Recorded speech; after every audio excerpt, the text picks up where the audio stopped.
Ladies and gentlemen, I really want to welcome you to It's Rainmaking Time. It is such a great pleasure today. We have an extraordinary guest.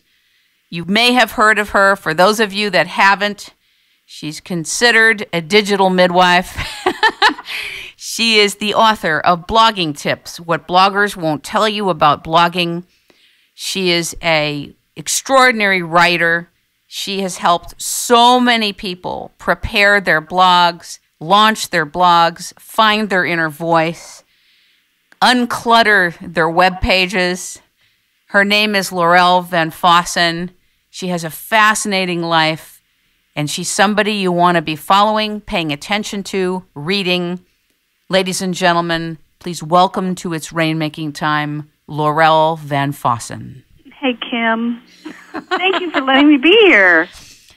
First of all, ladies and gentlemen, I want you to know that we just launched our broadcast blog, It's Rainmaking Time, on December 7th of 2009. After about a year and a half of agonizing over what blog software to use, finally selecting WordPress, then agonizing over what theme to use, and then sorting out how do you set this up so that it benefits everybody involved. But as a newbie in doing this with both myself and Andy, who is the webmaster and sound engineer for It's Rainmaking Time, we found ourselves cluttering our blog, and Lorelle came in and in a very, let me say, samurai-like but polite fashion, we were samurai'd, hatcheted, and loved all at the same time. I've never been hatcheted quite the way I was with this. But ladies and gentlemen, if you want somebody or need somebody to feng shui your site, organize it, help you see clearly how to benefit the people who come to visit your site, to read your site, to listen to interviews or whatever you have there, Lorelle VanFossen is your digital goddess. Lorelle, you have changed my site drastically, and I know it's only the beginning. Talk to us about your background. What led you to write the book? What led you into this type of work? Oh, wow. All in 1 minute, Lorelle. All in 1 minute.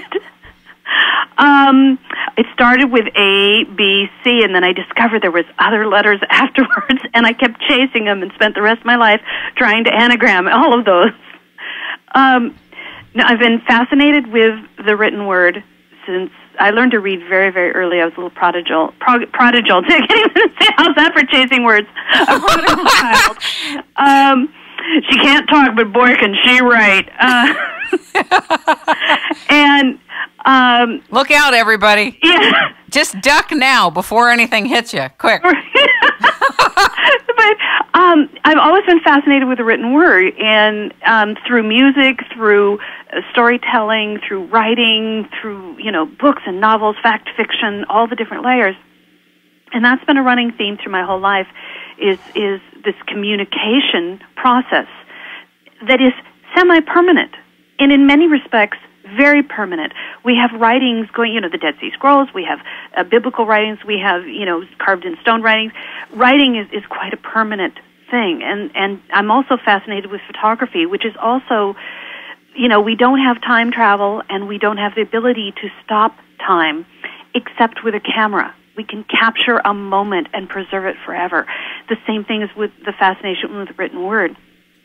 So but I come from a family and a cultural ethic that says, well, you can't make a living as an artiste.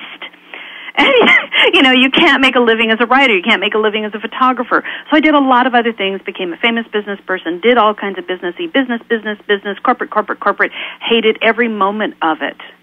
And meanwhile, I was still writing. I was, publishing articles. I was writing press releases. I was doing all of these things. And writing kept being there with me all the way through.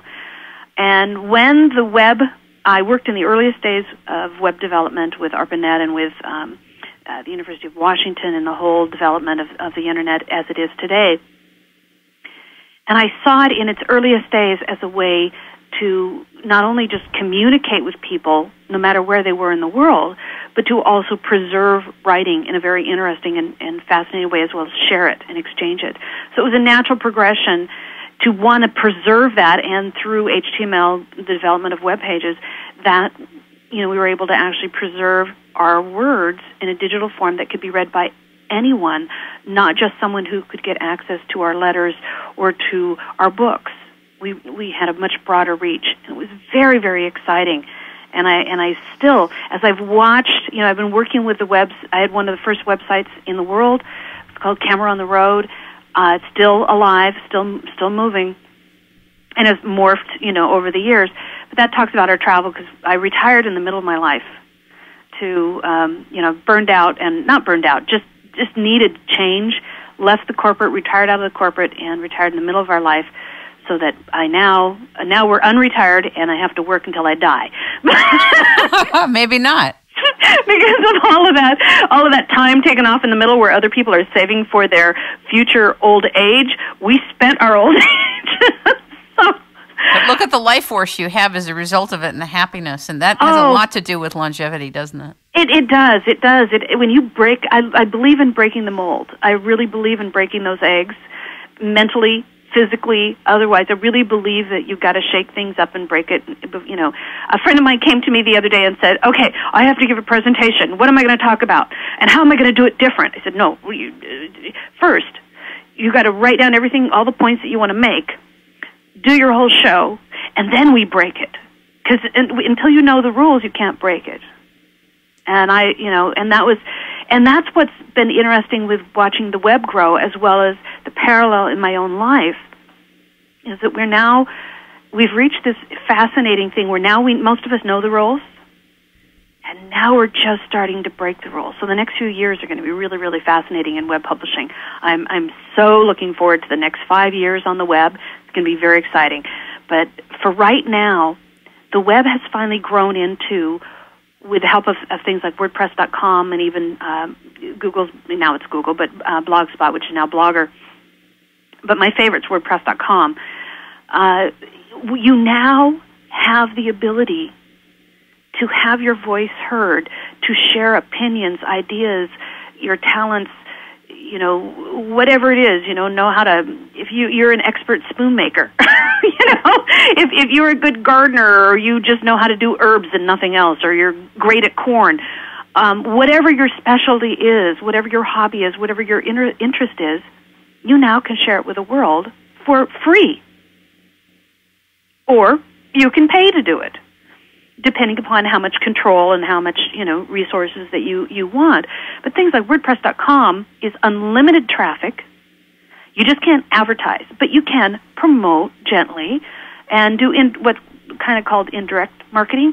But you can have a blog to have your say for free on WordPress.com and speak to millions of people. It's amazing to me that we have this reach. We've changed the whole talking with your neighbor across the fence to this virtual landscape that we can talk to people over virtual fences between here and, yes, China. I talk to people in China all the time, even though there are restrictions.